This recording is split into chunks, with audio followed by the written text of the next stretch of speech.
키오스크를 보니까 금액 설정이 좀 잘못돼 있었어요. 나오는 양은 금액 대비 굉장히 많이 나오는데 그러다 보니까 손님들이 요거만 시켜도 충분한 거예요. 그러니까 거의 음식점이면은 객단가가 꽤 높게 나와야 되는데 카페 수준으로 객단가가 나오는 거죠. 이런 것처럼 단순하게 뭐 마케팅, 브랜딩만 봐주는 게 아니라 구조도 바꿔드리는 경우도 있고, 그러니까 시작할 때 우리의 방향은 저거야라고 정해놓고 그냥 눈 가리고 그냥 걸어만 가고 계신 거예요. 확인도 안 하고. 그다음에 자영업 하시는 분들은 항상 상시 대출에 대한 룸을 알아놓고 있는 건 전 되게 중요하다고 생각해요. 왜냐면 당장에 몇 개월만 버티면 되는데 그때 대출을 해서 슬기롭게 버티는 분들이 있지만 돈이 한 푼도 없으면 바로 이거는 네, 파산이거든요.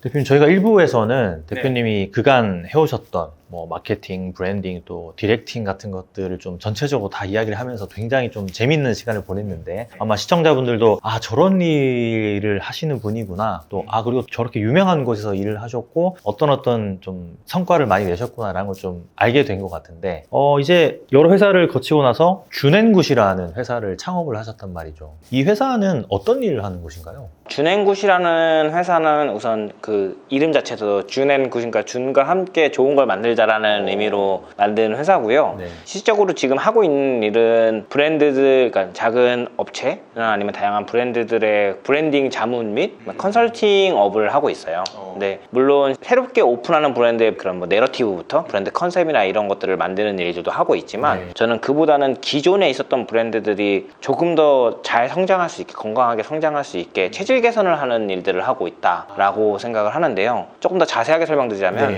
저는 제가 하는 일을 보통 대표님이나 다른 분들이 저랑 미팅을 하면은 약간 항상 원하시는 게 테슬라의 그 자율주행처럼 나는 목적지가 저기니까 너가 알아서 나를 데려가 라는 식으로 얘기를 주시는데, 전 그거보다는 나침반의 역할을 하고 있다라고 표현을 드리고 있어요. 나침반이라고 한다면은 방향이 어딘지를 볼 수 있는 거잖아요. 그리고 나침반을 잘 사용하려면 수시로 내가 가고 있는 방향이 맞는지를 수시로 체크해주는 게 제일 중요하다고 생각하거든요. 보통 사람들이 이제 인생이란 길을, 그러니까 브랜드라는 회사의 길을 걸어가는 게 평평한 평지를 걸어간다고 생각하시는 분들이 많은데, 제가 봤을 때는 이게 물길이라고 생각해요. 수영해서 이렇게 가면은 내가 암만 북쪽으로 가는 거야 해도 가다 보면 갑자기 뭐 북서쪽으로 갈 때도 있고 북동쪽으로 갈 때도 있잖아요. 그래서 책에서 그걸 약간 트렌드라고 표현을 해주셨던 거구나. 그래서 이런 부분들을 수시로 체크하면서 내가 가는 방향이 맞는가 아닌가를 판단해야 되는 게 되게 중요하고, 그다음에 그거를 외부적인 시각에서 보고선 판단해 주는 것도 되게 필요하고, 그러면 여기서 어떤 것들을 개선하고 어떻게 나아가야 되는지를 뭐 솔루션 해주는 것이 되게 중요하다고 생각을 하거든요. 그래서 저는 그런 일들을 하면서 일을 하고 있고, 실질적으로 어떤 브랜드가 어느 정도 안에 스스로 이제 그런 활동들을 할 수 있게끔 만들어주는 그런 체력들을 길러주고, 그래서 그걸 통해서 이 브랜드가 건강하게 스스로 자가 발전할 수 있는 구조를 만들어주는 일들을 하고 있고요. 그러면 약간 새 도화지에 그림을 그리는 개념도 맞긴 하지만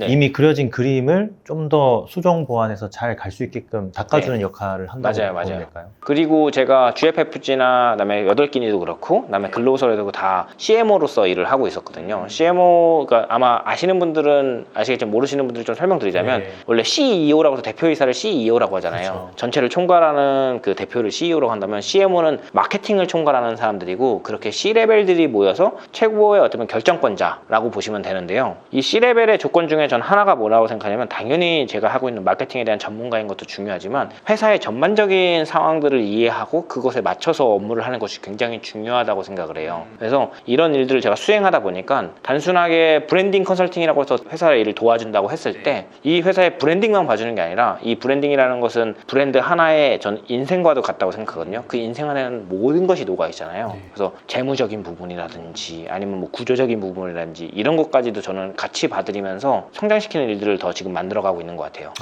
그러면 이제 전체적인 설명을 딱 들어보니까 저는 이제 어떤 일을 하시는지 이제 명확하게 감이 오긴 하는데, 아마 제 채널을 보시는 분들은 이제 소상공인 분들도 있고, 또 어떻게 보면 프랜차이즈 브랜드 대표분들도 있고, 또 아니면 이제 직영 매장만 운영을 하고 있는 또 F&B 브랜드 대표분들도 있으실 것 같은데, 약간 말씀해 줄 수 있는 사례가 간단히 있다면 어떤 문제가 있었고 약간 이런 형태로 좀 코칭도 하고 있다, 약간 이런 게 좀 가능할까요? 뭐 잠실에 있는 쬐끄만 그 음식점이 있는데 그 프랜차이즈업을 하고 계시는 몇 개 이제 활성이 되고 있는 브랜드가 있는데, 처음 오픈 당시에는 매출이 굉장히 좋았었어요. 직영 매장이.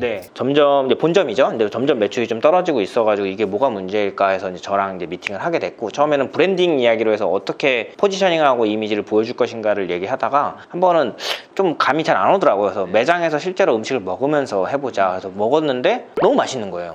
이게 안 될 이유가 없는데 뭐가 안 되지 하면서 이제 키오스크를 보기 시작했거든요. 키오스크를 보니까 금액 설정이 좀 잘못돼 있었어요. 나오는 양은 금액 대비 굉장히 많이 나오는데 그러다 보니까 손님들이 요거만 시켜도 충분한 거예요. 그러니까 거의 음식점이면은 객단가가 꽤 높게 나와야 되는데 카페 수준으로 객단가가 나오는 거죠. 그냥 알아서 체리피커를 생산해내는. 그러니까 빌수가 많아도 매출이 올라가지 않는 거예요. 그래서 그거에 대한 구조를 바꾸고 그다음에 그렇다고 해서 막 메뉴 금액을 올리세요가 아니라 세트 메뉴 구성을 해드리고 거기서 더 훨씬 더 사람들이 좋아할 만한 뭐 하이볼이나 요즘 그런 식의 위스키 하이볼이나 이런 걸 많이 드시잖아요. 그런 것들을 묶어서 합리적인 금액으로 사람들이 먹을 수 있게 해주되 하지만 객단 자체는 어느 정도 잡아서 하루에 매출 자체를 좀 높일 수 있는 이런 작업을 해주니까 원래 그 떨어졌던 매출만큼 이게 뭐 빌수는 줄었다 하더라도 보완이 돼서 매출이 다시 올라가게 되는 구조를 만들어주는 거죠. 이런 것처럼 단순하게 뭐 마케팅, 브랜딩만 봐주는 게 아니라 구조도 바꿔드리는 경우도 있고 또 다른 브랜드 같은 경우에는 최근에 지금 하고 있는 브랜드인데 이제 브랜딩 이야기로 또 마찬가지로 만났는데 회사의 그 영업이익이라든지 그다음에 이런 그 매출 구조나 이런 부분들이 잘 정돈이 안 돼 있고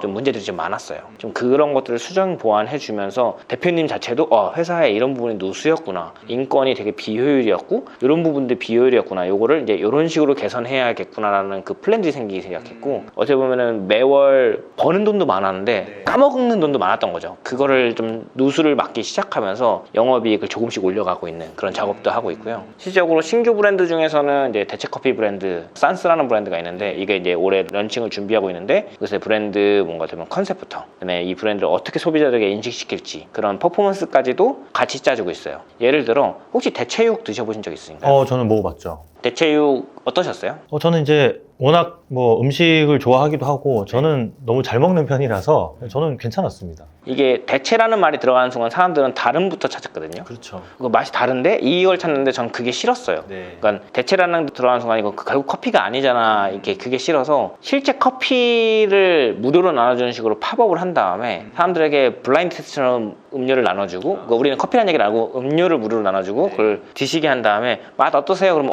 이거 커피 이거 원두가 산미가 좀 있나? 아니 뭐 되게 맛있는데요? 막 이런 식으로 얘기를 하실 거 아니에요. 그러세요? 근데 거기에 커피가 안 들어갔다. 그러면 사람들이 대부분 다 네? 이거 커피잖아요. 이 커피 맛이 나는데 무슨 커피가 아니에요. 그렇게 얘기하면 아니요, 그건 커피가 들어가지 않았어요. 오히려 그들이 이것을 커피라고 인식할 수 있게 역으로 그 사람들이 증명할 수 있게 기회를 만들어서 이것이 선입견을 우선 갖고 시작하는 것이 없이 받아들일 수 있게 하는 그런 전략을 구사해서 지금 브랜드를 계속적으로 해주고 있고 되게 디테일한 부분까지 잡아주는 거네요, 어떻게 보면. 네, 왜냐면 이 브랜드가 결국은 잘 안착되고 성장할 수 있는 구조를 만들어줘야 되는데 그러려면은 저는 그거의 가장 핵심인 것은 결국 이걸 소비하는 그 고객, 유저들에게 어떻게 설득시키고 공감시킬 것이냐가 전 되게 중요하다 생각하거든요. 그건 노티드 때도 그랬고 글로우 서울 때도 그랬고 모든 곳에서 똑같이 가장 중요하게 가져가는 핵심인데 그런 구조를 만들기 위한 게 사실 아까 말했던 키오스크도 그랬고 그다음에 영업이익 구조도 그렇고 똑같은 거예요. 영업이익은 이 회사가 존재해야지 그들에게 설득시킬 수 있는 기회조차 생길 수 있는 거잖아요. 근데 점점 매출이 좋아지지 않게 되면 회사가 없어질 거니까 그렇죠. 그걸 막기 위해서 영업이익을 잡기 시작하는 거고 키오스크도 훨씬 더 합리적으로 음식들을 더 다채롭게 즐기면서 이 사람들 더 포만감 있게 가지고 갈 수 있는데 너무 구조 자체가 싼 금액들만 고를 수 있게 딱 이렇게만 돼 있으니까 훨씬 이 매장에 훨씬 더 좋은 맛있는 퍼포먼스를 즐길 수 있는데 그게 누락되는 것들을 잡아줌으로써 서로 윈윈할 수 있게 하는 것이고 새롭게 런칭하는 브랜드는 사실 브랜드 자체가 어렵거든요. 왜냐면 대체라는 시장이 앞으로 굉장히 커지겠지만 그럼에도 이거는 항상 챌린지가 오리지널에 있으니까 오리지널과 부딪힐 수밖에 없는 건데 이걸 어떻게 해서 사람들이 선입견 없이 훨씬 더 이거를 뭐가 똑같은 선상에서 받아들이고 이걸 이해할 수 있을까에 대한 그 구조를 먼저 고민했고 그 전략으로 해서 하면서 굉장히 많은 사람들이 되게 재밌게 흥미롭게 받아주시고 계시고 브랜드도 열심히 준비해서 잘 인큐베이팅 되고 있는 것 같아요. 아마 대표님 주변에도 이제 자영업자분들, 네. 그러니까 소규모로 작은 브랜드를 뭐 매장 한두 개 정도 운영하시는 분들이 꽤 있을 것 같긴 한데 그런 분들도 약간 경영난이나 아니면 마케팅이나 브랜딩에 어려움이 있을 때 대표님한테 좀 조언을 구하는 편일까요? 많은 분들이 많이 물어보시긴 하시죠. 근데 워낙 제 주변에는 스스로 잘하시는 분들 너무 많아가지고 오히려 저도 보면서 많이 배우기도 하는데 저는 항상 그때마다 말씀드리는 게 명확한 방향성이 있는지를 많이 물어봐요. 그리고 방향성이 있는 브랜드들이 생각보다 많거든요. 정체성도 있고 방향성도 있다고 한다면 아까 나침반 이야기처럼 그러면 그걸 수시로 체크하고 있는지를 물어봐요. 그러면 생각보다 수시로 체크 안 하고 있는 경우가 많아요. 그러니까 시작할 때 우리의 방향은 저거야 라고 정해놓고 그냥 눈 가리고 그냥 걸어만 가고 계신 거예요. 확인도 안 하고. 근데 눈을 튀었더니 왜 여기가 내가 가려는 그 방향이 아니지? 라는 경우가 많죠. 그래서 오히려 제가 막 전략을 짜드리기보다는 저한테 주변 지인들이 아니면 이렇게 하시는 분들이 했을 때는 스스로에 대한 자문을 하실 수 있는 그런 상담을 좀 많이 해드리는 편이고, 같이 일했을 때는 그걸 구조적으로, 그다음에 팀원들도 같이 싱크해서, 사실 브랜드라는 것이 퍼스널 브랜딩은 나 혼자 하는 거니까 나에 대한 모습과 이런 방향만 정하면 되지만 그렇죠. 함께 운영하는 브랜드에서는 대표는 A라고 생각하고 있는데 직원들은 Z라고 생각하고 있으면 안 되잖아요. 이 간극을 좁히는 것도 굉장히 중요하거든요. 맞아요.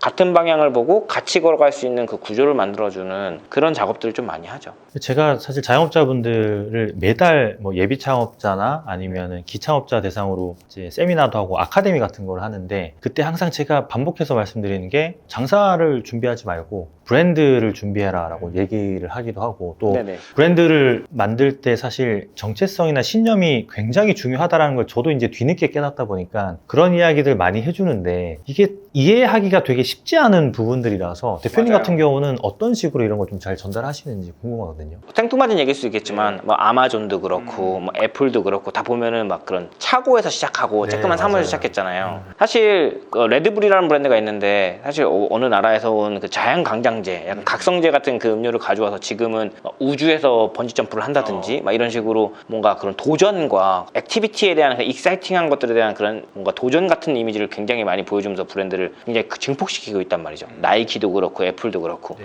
결국 대표님 말씀하신 것처럼 장사라는 그 구조에서 이게 사업이 되고 훨씬 더 위대한 브랜드가 되기 위해서는 그 브랜드가 보여줘야 되는 철학과 신념이 굉장히 중요한 것 같아요. 네. 그리고 그거를 어떻게 설명시킬 수 있느냐, 어떻게 납득시킬 수 있느냐에 따라서 이 브랜드가 100년을 갈 수 있는지 1000년을 갈 수 있는지가 달라지는 것 같아요. 뭐 하나의 예로 얘기하자면 할리 데이비슨이라는 브랜드가 있잖아요. 네. 근데 미국에서 문신 조사를 했대요. 전 미국에 있는 문신 조사를 했는데 그 중에서 1위로 사람들이 제일 많이 한 문신이 맘이라는 단어이자 엄마이고 2위가 할리 데이비슨이래요.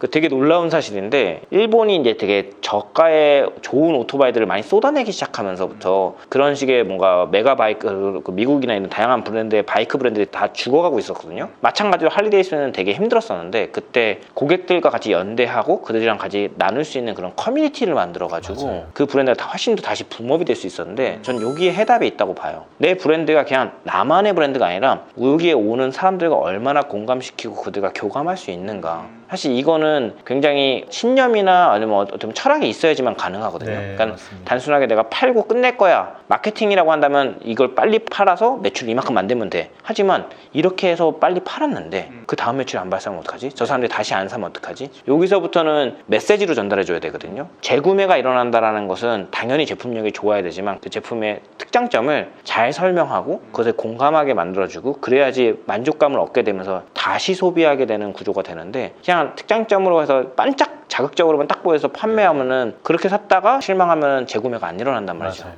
그러면 또 제품에 대한 만약 브랜드를 또 바꿔야 되는 상황이 되기 때문에, 그렇게 뭔가 반짝했다가 하루살이처럼 사라지는 브랜드 너무 많잖아요. 맞습니다. 근데 이거를 하루살이가 아니라 오랫동안 롱런할 수 있는 브랜드가 되려고 한다면 하나의 우리의 메시지를 가지고 있고 그거를 꾸준하게 사람들이랑 알려주면서 그거를 그 연대하고 공감하는 사람들을 한 명 한 명 더 늘려나가면서 스노우볼처럼 점점 브랜드를 크게 만들어야 되지 않나? 라고 생각합니다. 맞아요. 이 할리 데이비슨 이야기도 사실 이 책에 나오잖아요. 대표님 네, 이번에 맞아요. 이제 쓰신 책에 나오는 내용이라서 말씀하실 때 되게 공감이 됐었는데, 대표님도 대표님만의 또 브랜드를 또 준비한다고 제가 들었거든요. 아, 네, 어떤 맞습니다. 그 카테고리의 브랜드인지. 아직은 공개드리긴 되게 어려운데, 그렇구나. 우선은 F&B고요. 그다음에 아마도 빵과 관련된 브랜드를 하지 않을까 열심히 준비하고 있는데, 좀 뭔가 요즘 되게 거대화되는 브랜드들이 많잖아요. 네. 예, 뭐 보면은 공간도 엄청 크고 뭔가 다 뭔가 빅 사이즈에 엄청 크게, 뭐 팝업도 엄청 크게 해야 되는데, 어느 순간 그런 것들이 굉장히 저는 좀 리스키해 보이고 좀 위험해 보인다는 생각이 많이 들더라고요. 김광일 대표가 떠오르는데 갑자기.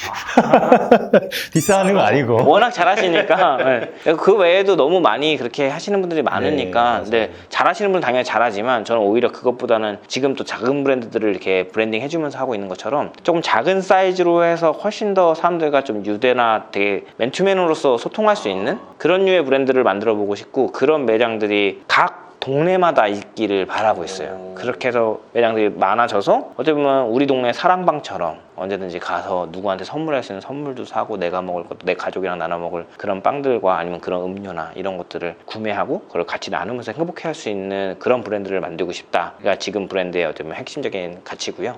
너무 기대가 되는데 네.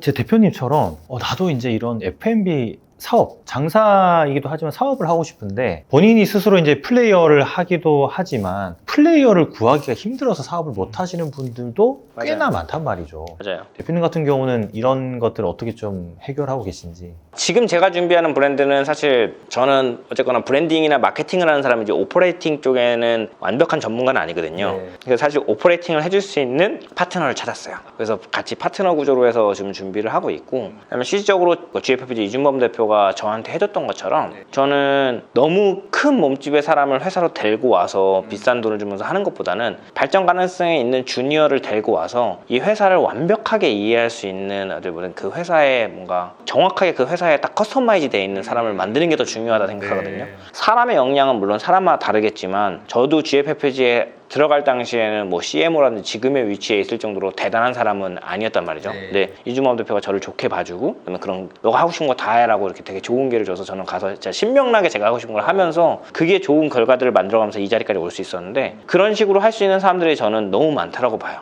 그렇기 때문에 이거를 꼭 검증되어 있는 사람을 유명한 사람을 데리고 와서 앉혀서 시킨다 보다는 내 회사랑 잘 맞을 수 있는 사람들을 찾아서 그들을 같이 키우면서 같이 비전을 나누는 것도 되게 좋은 방법이다 라고 생각하고 있습니다. 되게 이제 기대가 되고 앞으로 저도 이제 계속 꾸준히 한번 대표님을 좀 관찰을 하고 있겠습니다. 감사합니다. 그리고 이제 자영업자분들이 사실 최근에 특히나 이제 F&B 쪽은 많이 힘들어졌거든요. 맞아요. 물가도 많이 오르고 맞아요. 또 그러다 보니까 마진도 떨어지고 그래서 동네에서 장사하시는 분들을 비롯해서 많이들 좀 곡소리를 내고 있는데 혹시나 뭐 이게 너무 상황이 다양하다 보니까 딱 정해진 솔루션은 없겠지만 어떻게 좀 문제 진단을 먼저 좀 해볼 수 있는지 저는 항상 문제 진단부터 먼저 해보라고 말씀을 드리는데 그게 또 잘 안 되거든요. 그래서 약간 스스로 셀프 체크할 수 있는 부분들이 있다면 약간 좀 조언해 줄 수 있는 게 좀 있을까요? 이 부분에서는 저는 원래 잘 쓰지 않는 단어를 많이 쓰는데 셀프 체크하는 게 굉장히 중요해요. 근데 그 셀프 체크를 어떻게 해야 되냐면 숫자로 체크해야 돼요. 숫자, 데이터로? 네, 데이터가 뭐냐면 영업이익률이나 아니면 그 원자재율이나 그 재무제표를 명확하게 첫 번째 만드는 게 제일 중요해요. 왜냐면 돈이 많이 벌릴 때는 좀 세더라도 많이 벌리니까 그게 충당이 되는데 어느 순간 갑자기 그게 역전돼가지고 마이너스 되는 시점이 있는데 대표님이 거의 대부분 모르고 있다. 이거 어떡하지? 왜 자꾸 잔고는 줄지? 하시는 분들이 있거든요. 그러면 보면은 분명히 새는 이유가 있고 그걸 찾으셔야 돼요. 예를 들어 분명히 이때는 호황일 때는 영업이익도 이렇게 되고 원가가 이 정도 됐는데 지금은 뭔가 뭐 버터값이 오른다든지 아니면 뭐 요즘 그 초콜릿 가격이 되게 많이 올라갔잖아요. 저는 빼빼로를 되게 좋아하는데 빼빼로 금액이 올라간다고 하더라고요. 그런 것처럼 요런 요인들 때문에 갑자기 수익이 마이너스가 되는 경우도 있기 때문에 지금의 수익이 안정적이고 내가 버틸 수 있는 건가? 그럼 요 안에서 원가를 어떻게 조정을 해야 되는지에 대한 어느 정도의 전략이나 플랜들이 있어야 돼요. 그게 없다가 갑자기 원가가 훅 올라가 버리면은 감당하기 굉장히 힘들어지거든요. 더해서 당연히 내 통장에 얼마 정도의 돈이 있는지, 그다음에 자영업 하시는 분들은 항상 상시 대출에 대한 룸을 알아놓고 있는 건 전 되게 중요하다고 생각해요. 왜냐면 당장에 몇 개월만 버티면 되는데 그때 대출을 해서 슬기롭게 버티는 분들이 있지만 돈이 한 푼도 없으면 바로 이거는 파산이거든요. 그래서 그런 식의 룸들을 계속 체크업하는 게 되게 중요하고, 저도 이제 자영업을 하다 보니까 당장 다음 달이면 이제 클라이언트가 안녕 빠이 하면은 매출이 딱 주는 게 있으니까 유보금을 챙겨놓는 게 가장 중요하더라고요. 그래서 그 유보금에 대한 부분들, 사실 브랜딩을 얘기하면서 갑자기 돈 얘기를 하고 있는 게 있겠지만 결국 그 브랜드가 오래오래 살아가려면은 얼마나 탄탄하고 그다음에 구조적으로 안정적인지가 전 너무 중요하다 생각하기 때문에 이런 부분들이 좀 제반이 돼야 돼요. 그래야지 훨씬 더 깨어있는 생각들도 나올 수 있어요. 보통 보면은 다 요거는 이제 지금까지 했던 것들은 다 이건 다 마이너스 까먹고 있어. 요거로 무조건 띄워야 돼 하면 요게 엄청 부담스러워져 가지고 이것에 너무 집중한 나머지 오히려 악수를 주는 경우들이 많거든요. 오히려 앞에 걸 좀 단단하게 놓으면 이때 좀 더 편안하게 이 브랜드를 훨씬 더 풍성하게 키워갈 수 있는 전략들이 생기는데 너무 요것만 바라보게 되면은 사실 뒤에 것들이 다 어쩌면 어미가 먹이를 주듯이 얘만 보고 있는데 얘는 그럼 마음이 더 조급해지게 되고 잘 준비가 안 되는 경우도 많기 때문에 오히려 조금 뒤에 것들을 어떻게 좀 건강하게 좀 숫자적으로 올리고 안전한 위치로 다 만들 것인가를 더 많이 고민했으면 좋겠다는 생각이 있고요. 그 다음에 저는 사람들의 얘기를 굉장히 많이 들어보는 게 중요하다고 생각해요. 특히 직원들의 이야기를. 당연히 직원들 말 중에서 필요가 없는 이야기도 있을 수도 있고 틀린 말도 있을 수 있겠지만 왜 저 사람들은 저렇게 생각을 할까? 라는 걸 들어보면은 가끔 그런 거 있잖아요. 야, 너 그거 아니야 이렇게 얘기하는 사람도 있지만 저 사람은 왜 아닌 것처럼 저렇게 생각하게 됐을까? 내가 제대로 인포를 주지 못한 건 아닐까? 라는 부분에 대해서 저는 항상 고민해보고 그렇게 해서 같이 싱크를 맞추면서 같이 원띵의 생각을 만들 수 있고 같은 목소리를 내줄 수 있다고 한다면은 그런 뭔가 힘든 부분에 대한 타개를 훨씬 더 외롭지 않게 든든하게 할 수 있지 않을까라는 생각을 좀 해요. 맞아. 이 말씀이 사실 누군가에게는 좀 어렵게 들릴 수는 있는데 어떻게 보면 이게 진론이라고 저도 생각을 하거든요. 그래서 너무 현실적인 이야기라서 조금 마상을 입으실 수도 있겠지만 어쨌든 좀 어려움을 겪으신 분들한테 좀 도움이 됐으면 좋겠고 대표님의 책을 가지고 저희가 이제 1, 2부 좀 얘기를 해봤는데 저는 브랜딩을 하는 사람입니다. 이 책을 내게 된 계기라 또 이 책에는 어떤 내용이 들어있는지 좀 궁금해하실 분들 좀 있으실 것 같거든요. 사실 제목부터도 그러니까 저는 브랜딩을 하는 사람입니다라고 해서 되게 뭔가 두부처럼 되게 뭐랄까 자극적이지가 않잖아요. 저라는 사람 자체는 저는 굉장히 자극적인 사람이거든요. 그러니까 패션도 그렇고 제 목소리 자체도 굉장히 탁탁 꽂히는 식의 날카로운 목소리인데 책의 이름을 그렇게 지었던 이유는 뭐냐면 저의 업을 해오면서 그 키워갔던 그 과정은 뭐 매운맛보다는 그냥 진정성과 그런 뭔가 일관된 모습이 가장 중요했던 것 같아요. 그래서 그런 이야기를 좀 다루고 싶었고 더해서 저는 항상 이야기하지만 전 대단한 사람이 아니라고 생각해요. 너무나도 좋은 기회로 너무나도 좋은 자리에서 다양하게 제가 하고 싶은 것들을 많이 하면서 지금의 뭔가 이런 영광들이나 아니면 책을 쓸 수 있는 기회까지도 얻을 수 있었다고 생각하는데 저 말고도 다른 분들도 충분히 할 수 있다라고 생각을 하고 있고 저라는 사람도 이게 허준현 사람도 했는데 왜 나라고 못할까라는 그런 뭔가 동기부여도 됐었고 다만 요즘에 그 사람들의 생각에서 저는 조금 걱정되는 게 다 너무 쉽게 얻기를 원해요. 우리 예전에 그러니까 저 어렸을 때는 무언가 정보를 하나 그러니까 하다못해 뭐 영화가 개봉한다면 그 정보를 찾으려면 여러 가지를 다 찾고 뭐 하고 해서 디깅하고 사전도 찾아보고 해서 했었는데 요즘은 검색만 하면 다 나오는 시대잖아요. 그러니까 사업 자체도 그냥 만들면 무조건 되는 줄 아는 건데 사실 그런 건 없다. 이거 꼰대 이야기 아닙니다. 여러분 오해하시면 안 돼요. 그래서 이 책의 대견처럼 정말로 사랑하고 열정적으로 노력하고 그다음에 그런 사람들끼리 모여서 함께 꾸준하게 단련을 해야지 되는 것이지 몸이라는 게 내가 다음 달에 나 몸짱 될 거야 한다서 한 달 만에 되지 않잖아요. 꾸준하게 운동을 하는 사람들이 훨씬 더 단단하고 멋있는 몸을 만들 수 있지 그런 체력과 같다라는 이야기를 조금 이제 주니어라든지 아니면 새롭게 사업을 시작하시는 브랜드를 만드시는 모든 분들에게 뭔가 기본 지침서처럼 좀 이런 것들을 염두에 두고 하시면 훨씬 더 건강하게 당신들의 브랜드와 당신의 인생을 만들 수 있다는 메시지를 전하고 싶어서 부족하지만 그래도 한번 열심히 책을 한번 써봤습니다. 제가 이거를 사실 하루 만에 다 읽고 이제 감명 깊은 부분들을 이렇게 접어가지고 이제 인터뷰 때 여러 가지 질문도 드리고 했었는데 방금 말씀하신 얘기가 사업이 처음부터 잘 되는 경우도 없고 한 번에 무언가 또 이루어지는 게 아니다라고 말씀해 주셨는데 허준 대표님도 사실 이 책의 초반에 보면 처음 입사를 하셔가지고 그 식자재 창고 같은 곳에 사무실을 두고 컴퓨터 두고 일을 하셨던 맞아요. 그리고 이제 인스타그램부터 운영을 하시다가 뭐 포토샵도 배우고 뭐 이렇게 하면서 하는 그 과정이 들어있다 보니까 아 대표님이 여기까지 올라오기까지 정말 수많은 과정들이 있었고 그런 과정들을 다 이겨냈기 때문에 또 이렇게 본인의 회사도 창업하고 많은 사람들한테 좀 도움을 줄 수 있는 그런 존재로서 좀 자리매김하지 않았나 그런 생각이 좀 들거든요. 감사합니다. 어쨌든 그 제 채널 구독자분들은 소상공인 분들이랑 자영업자분들 그리고 이제 프랜차이즈 대표분들 관계자분들이 굉장히 많이 보시는데 앞으로 대표님께서 이제 걸어갈 방향이나 그런 거 관련해가지고 좀 구독자분들한테 한 말씀 좀 부탁드리겠습니다. 카메라로. 저는 브랜딩을 하는 사람입니다. 이 브랜딩이라는 것은 결국 정답이 아닌 방향성을 찾는 것이고 그 방향성을 꾸준하게 보여주면서 모두가 이제 대표님처럼 고개를 이렇게 끄덕일 수 있는 납득할 수 있는 결과들을 만드는 과정이라고 생각하는데요. 어떤 분들은 예전에 되게 유명했던 친구, 근데 지금은 조용한 친구, 아니면 누군가는 앞으로도 되게 유명해질 사람이라고 다양하게 생각하겠지만 저는 제 길을 묵묵히 꾸준하게 가면서 훨씬 더 많은 결과들을 만들기 위해서 노력을 할 것이고요. 사실 이 책 안에서 제가 이야기하고자 했던 것은 이제 C레벨, 그러니까 회사 안에 속해서 회사를 키워갔던 한 명의 마케터이자 이제 브랜딩 디렉터로서의 저를 이야기했다고 한다면 이 다음번에 책은 제가 A부터 Z까지 제가 만든 브랜드를 잘 성장시키는 이야기들을 꼭 몇 년 안에 만들어서 다음 책에서는 훨씬 더 디테일하고 아니면 또 자기의 사업을 이끌어 가시려는 다양한 분들에게 좀 더 정보가 될 수 있는 이번이 어떻게 기본서였다고 한다면 조금 중급 버전의 책을 한번 만드는 것을 목표로 열심히 한번 살아보겠습니다. 네, 오늘 좋은 자리 초대해 주셔서 너무 감사합니다. 네, 대표님 오늘 어쨌든 인터뷰 긴 시간 응해주셔서 너무 감사드리고요. 사실 책에 그 인사이트가 많아서 기본서라고는 했지만 이게 어떻게 보면 가장 마지막에 남는 또 책일 수도 있을 거란 생각이 듭니다. 어쨌든 다음 책도 제가 좀 기대하고 있겠습니다. 감사합니다. 오늘 너무 감사드립니다, 대표님. 네. 감사합니다. 감사합니다. 고맙습니다. 네. 네.